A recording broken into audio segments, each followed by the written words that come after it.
মুসলমানদের কিবলা পবিত্র কাবাঘর। হজের মৌসুমে প্রতি বছর লাখ লাখ মুসলমান কাবাঘর তওয়াফ করতে মক্কায় গমন করেন। পবিত্র কোরআন ও হাদিসের ব্যাখ্যায় পৃথিবীর কেন্দ্রস্থলে মক্কা নগরের অবস্থানে হওয়ায় বাইতুল্লাহ বা কাবাঘর মক্কাতে স্থাপন করা হয়। আল্লাহর নির্দেশে ফেরেশতারা প্রথম দুনিয়ায় কাবাঘর নির্মাণ করে এখানে ইবাদত করেন। কাবাঘরটি আল্লাহর আরশে মুআল্লার ছায়াতলে সোজাসুজি সপ্তম আসমানে অবস্থিত মসজিদুল বাইতুল মামুরের আকৃতি অনুসারে ভিত্তি স্থাপন করা হয়। আল্লাহ তাআলা কাবা গৃহকে মানবজাতির ইবাদতের কেন্দ্রস্থল রূপে নির্দিষ্ট করেন। মুসলমান মানবজাতির ইবাদতের কেন্দ্রস্থল কাবা শরীফ পৃথিবীর ঠিক কেন্দ্রতেই অবস্থিত। কিন্তু বর্তমান সময়ে জ্ঞান বিজ্ঞানের প্রসারের ফলে অনেকেই এই বিষয়টিকে উড়িয়ে দিতে চান। কিভাবে কাবা শরীফ পৃথিবীর একেবারে কেন্দ্রস্থলে অবস্থান করছে এবং এর পেছনের আপার রহস্যের অল্প কিছু সঠিক যুক্তি ও কারণ সহ ব্যাখ্যা করা হয়েছে এখানে। বেহেশত থেকে দুনিয়ায় পাঠানোর পর আদি মানবী হযরত আদম আলাইহিস সালাম ও হযরত হাওয়া আলাইহিস সালামের ইবাদতের জন্য একটি মসজিদ প্রার্থনা করেন। আল্লাহ তাআলা তাদের দোয়া কবুল করে কাবা গৃহকে ইবাদতের কেন্দ্র হিসেবে নির্ধারণ করে দেন। এরপর হযরত নূহ আলাইহিস সালামের যুগের মহাপ্লাবনে কাবা শরীফ ধসে যায়। পরে আল্লাহর হুকুমে হযরত ইব্রাহিম আলাইহিস সালাম তার পুত্র হযরত ইসমাঈল আলাইহিস সালামকে সঙ্গে নিয়ে কাবা গৃহের পুনর্নির্মাণ কাজ সম্পন্ন করেন। আল্লাহ তাআলার নির্দেশে আল্লাহর ঘর পবিত্র কাবা শরীফের নির্মাণ হযরত ইব্রাহিম আলাইহিস সালামের জীবনের অমর কীর্তি ও অন্যতম অবদান। বিভিন্ন সময়ে বিভিন্ন ব্যক্তি পবিত্র কাবা ঘর পুনর্নির্মাণের সৌভাগ্য অর্জন করলেও একমাত্র হযরত ইব্রাহিম আলাইহিস সালামের নির্মাণের কথা আল্লাহ তাআলা পবিত্র কোরআনে কারিমের অংশ বানিয়ে কিয়ামত পর্যন্ত মুসলিম উম্মাহর উৎসাহের জন্য সংরক্ষিত করেছেন।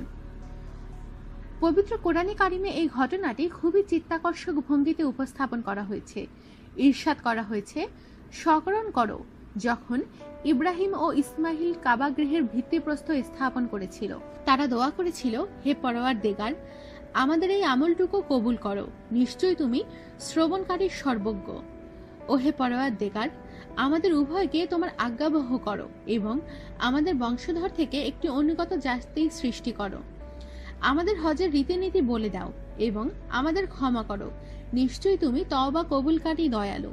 হে আমাদের প্রভু, এই ঘরের পড়শিদের মধ্য থেকে একজন রসুল পাঠাও, যিনি তাদের কাছে তোমার আয়াতগুলো পাঠ করবেন, তাদের কিতাব ও হেকমত শিক্ষা দেবেন এবং তাদের পবিত্র করবেন।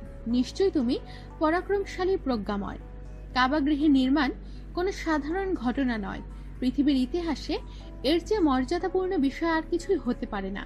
কাবা নির্মাণের সময় হযরত ইব্রাহিম আলাইহিস সালাম যে দোয়া করেছিলেন সেগুলোর যত্নের সঙ্গে উল্লেখ করা হয়েছে।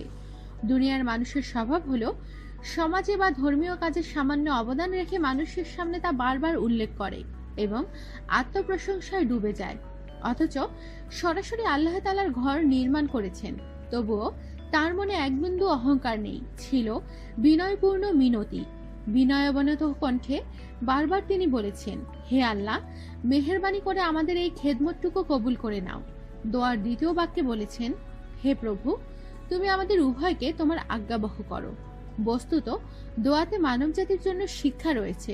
মসজিদ নির্মাণ তো একটি নিদর্শন, তার মূল লক্ষ্য নয়। মূল লক্ষ্য হচ্ছে জীবনের সর্বক্ষেত্রে আল্লাহর সামনে নিজেকে সঁপে দেয়া, তার বিধিনিষেধ বিনা বাক্যে মেনে নেয়া। এজন্য মসজিদ নির্মাণের জন্য হযরত ইব্রাহিম আলাইহিস সালাম জীবনের মূল লক্ষ্য সাধনের দোয়া করেছেন। সে অমূল্য দোয়া শুধু নিজের জন্যই নয়, বরং অনাগত বংশধরের জন্যও করেছেন। অতঃপর এই ঘরের মর্যাদা রক্ষা ও তার জিয়ারতের রীতিনীতি বাতলে দেওয়ার জন্য প্রার্থনা করেছেন। হযরত ইব্রাহিম আলাইহিস সালামের প্রত্যেকটি দোয়া কবুল হয়েছে। ইতিহাসে আছে, তার বংশধরের মধ্যে সর্বদা একটি দল আল্লাহর আজ্ঞাবহ ছিল। এমনকি জাহেলিয়াতের আমলে আরবের সর্বত্র যখন মূর্তি পূজার জয় জয়কার ছিল, তখনও ইব্রাহিমী বংশের কিছু লোক একাত্মবাদ ও পরকালে বিশ্বাসী এবং আল্লাহ তাআলার অনুগত্যশীল ছিল। হযরত ইব্রাহিম আলাইহিস সালাম কর্তৃক বাইতুল্লাহ নির্মিত হওয়ার পর থেকে সব যুগেই তার জিয়ারত অব্যাহত ছিল। শেষ নবী হযরত মুহাম্মদ সাল্লাল্লাহু আলাইহি সাল্লাম হযরত ইব্রাহিম আলাইহিস সালামের সেই দোয়াই ফসল, যা তিনি বাইতুল্লাহ নির্মাণকালে করেছিলেন। এই প্রসঙ্গে হাদিসে ইরশাদ হয়েছে, হযরত রাসূলুল্লাহ সাল্লাল্লাহু আলাইহি সাল্লাম বলেছেন, আমি আমার বাবা ইব্রাহিম আলাইহিস সালামের দোয়া এবং আমার ভাই ঈসা আলাইহিস সালামের জন্য সুসংবাদ। ইসলামের ইতিহাসে 631 খ্রিস্টাব্দে নবম হিজরিতে হজের বিধান ফরজ হয়। পরের বছরে 632 খ্রিস্টাব্দে মহানবী সাল্লাল্লাহু আলাইহি সাল্লাম হজ আদায় করেন। তিনি যেখানে, যেই সময়ে, যেই তারিখে, যে নিয়মে যেসব আহকাম আরকান পালন করেন, প্রতি বছর 8 থেকে 13 জিলহজ মক্কা মুকাররমা এবং এর আশেপাশে এলাকা জুড়ে নির্দিষ্ট নিয়মে সেখানেই পবিত্র হজ পালিত হয়ে আসছে। আমাদের সাথেই থাকুন আর সাবস্ক্রাইব করুন।